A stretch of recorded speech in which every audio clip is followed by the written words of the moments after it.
2020 में बनी भाजपा और नीतीश कुमार की सरकार को 2022 में नीतीश कुमार ने डिसॉल्व कर दिया। कारण क्या है आप अच्छे से जानते हैं। जहां भाजपा को लगता है कि नीतीश कुमार की महत्वाकांक्षाएं अलग थीं, उन्हें पहले से पता था बहुत कुछ और उन्होंने पहले से ही ये तैयारी कर रखी थी, वहीं नीतीश कुमार ने वक्त दर वक्त इशारे करते गए। नीतीश कुमार ने कई बार भाजपा को सार्वजनिक मंचों से ये बात कही कि वो सहज महसूस नहीं कर रहे हैं, उन पर अतिरिक्त दबाव बनाया जा रहा है, उन पर हमला किया जा रहा है उनके ही सहयोगियों के द्वारा। ये सब उन्हें बर्दाश्त नहीं हो रहा है और अंततः उन्होंने सरकार गिरा दी। अब नीतीश पर हमले से याद आया कि सुधाकर सिंह भी नीतीश कुमार पर वैसा ही हमला कर रहे हैं, शायद उससे और कठोर हमला कर रहे हैं, जैसा कि संजय जायसवाल और भाजपा के कुछ लोग करते थे। नीतीश कुमार की कुर्सी तब भी सेफ नहीं थी, भाजपा उस पर अपना दावा ठोक रही थी। अब भी नीतीश कुमार की कुर्सी बहुत सेफ नहीं है, आज भी राजद उस पर दावा ठोक रही है।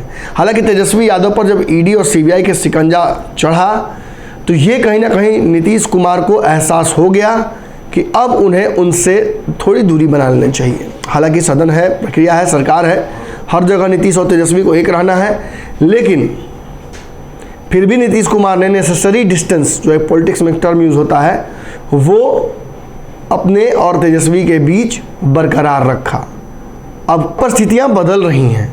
दरअसल नीतीश कुमार और तेजस्वी यादव के बीच जो साठगांठ हुई थी, जिसकी वजह से ये सरकार बनी थी, वो धीरे धीरे चरमरा रही है।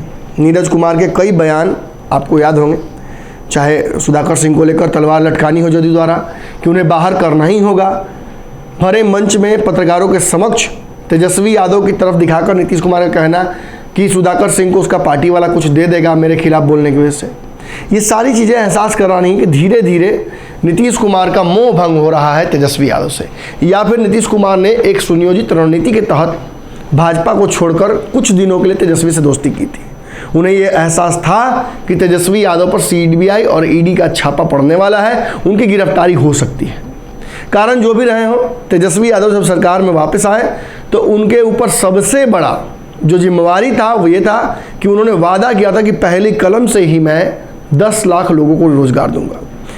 इस बात का क्रेडिट तेजस्वी यादव को मिलना चाहिए कि उन्होंने कई बार कई मंचों से ये जो वादा किया था कि 10 लाख नौकरी देंगे, उसे ज़मीन पर लाने के लिए हर मुश्किल प्रयास उन्होंने किया।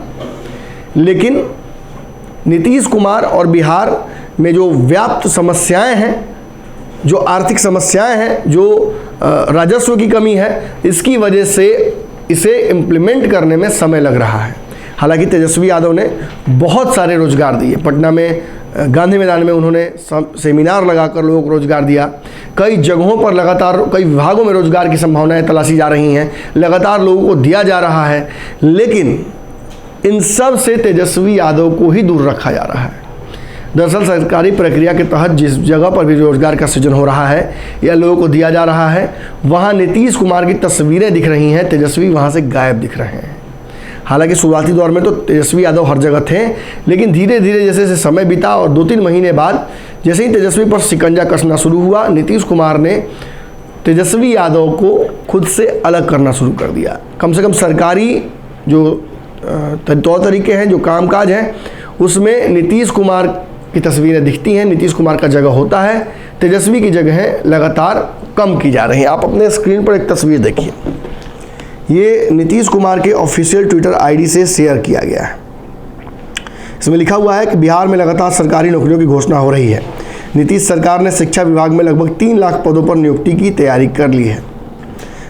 रोजगार का वादा हो रहा है पूरा। ऊपर आप नीतीश कुमार की तस्वीर देख सकते हैं, राइट साइड में आप जनता दल यूनाइटेड का जो चुनाव चिन्ह है वो देख सकते हैं। आसपास ऊपर नीचे हर जगह हम देखने का प्रयास कर रहे हैं, हमें तेजस्वी यादव कहीं नज़र नहीं आ रहे हैं। जो लिखा हुआ है उसमें लिखा हुआ है कि राज्य में करीब 3 लाख शिक्षकों की होगी बहाली। प्रारंभिक विद्यालयों में कुल शिक्षक 80,000, प्राथमिक विद्यालयों में शारीरिक शिक्षक 6500, माध्यमिक व उच्च माध्यमिक विद्यालय 1.5 लाख उसमें भरा जाएगा। प्रारंभिक विद्यालयों में प्रधान शिक्षक 40,000 के आसपास, उत्क्रमिक जो विद्यालय होते हैं उसमें प्रधानाध्यापक 6,000, विद्यालयों में कंप्यूटर शिक्षक 7300 और उर्दू फारसी अरबी शिक्षकों को 26,000 की भर्ती होगी। वहीं बीबी में अतिरिक्त सहायक प्रधानाध्यापक 3,000 होंगे। इस तस्वीर को देखने के बाद ये एहसास हो जाता है कि बिहार में नीतीश कुमार शासन चला रहे हैं। तेजस्वी यादव को बार बार आगे करने की बात वो करते रहे हैं, लेकिन उनके कथनी और करनी में कितना अंतर नज़र आ रहा है, इस तस्वीर को देखकर आपको समझ में आ रहा होगा। दरअसल ये पूरा जो स्कीम है, जो वादा है, ये तेजस्वी यादव का है। तेजस्वी यादव ने रोजगार को लेकर नीतीश कुमार पर दबाव भी बनाया, जिसका फ़ायदा बिहार के युवाओं को थोड़ा बहुत मिला भी। लेकिन जो बहालियाँ अभी आप समझ लीजिए, जैसा इसको समझने को उसके आपसे अनावश्यक विभाग नमन मिश्रा पैदा करता है, नहीं, ऐसा नहीं है। मैं सूक्ष्मता से जो चीज़ें पकड़ कर आपको समक्ष ला कर रखता हूँ, आप कई बार उनको इग्नोर कर देते हैं। समझने की आवश्यकता है कि आखिर मैं ऐसा क्यों कह रहा हूँ। तस्वीरें तो है नहीं, तेजस्वी को क्रेडिट तो है नहीं, साथ ही साथ आपको पता होना चाहिए कि शिक्षा विभाग जो है वो तेजस्वी यादव के कोटे में है। चंद्रशेखर जो मंत्री हैं उनके कोटे में है, वो राजद कोटे से बने हैं। और कल जब बजट पेश कर रहे थे, इस दौरान रामचरितमानस का उन्होंने उल्लेख कर दिया, तो राजद और जदयू के लोग ही उनको चुप कराने में लग गए। नीरज कुमार ने तो उनको बहुत खरी खोटी सुनाई। तो आप समझ लीजिए कि ये जो बातें कहीं जा रही हैं, इसका अंततोगत्वा जो क्या मकसद निकलता है वो समझने की कोशिश कीजिए। तेजस्वी की तस्वीर नहीं है, विभाग तेजस्वी यादव का है, उसमें रोजगार तेजस्वी यादव के कहने पर सृजन हो रहा है और क्रेडिट तेजस्वी को नहीं मिल रहा है।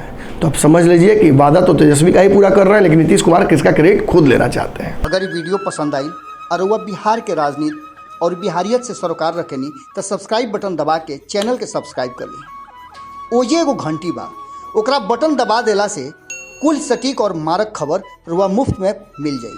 अगर रुआ पत्रकारिता के हमनी के नया प्रयोग में सहयोग कर चाहतानी तो ज्वाइन बटन दबा दी। पेटीएम नंबर नोट कर ली 9386816700। धन्यवाद।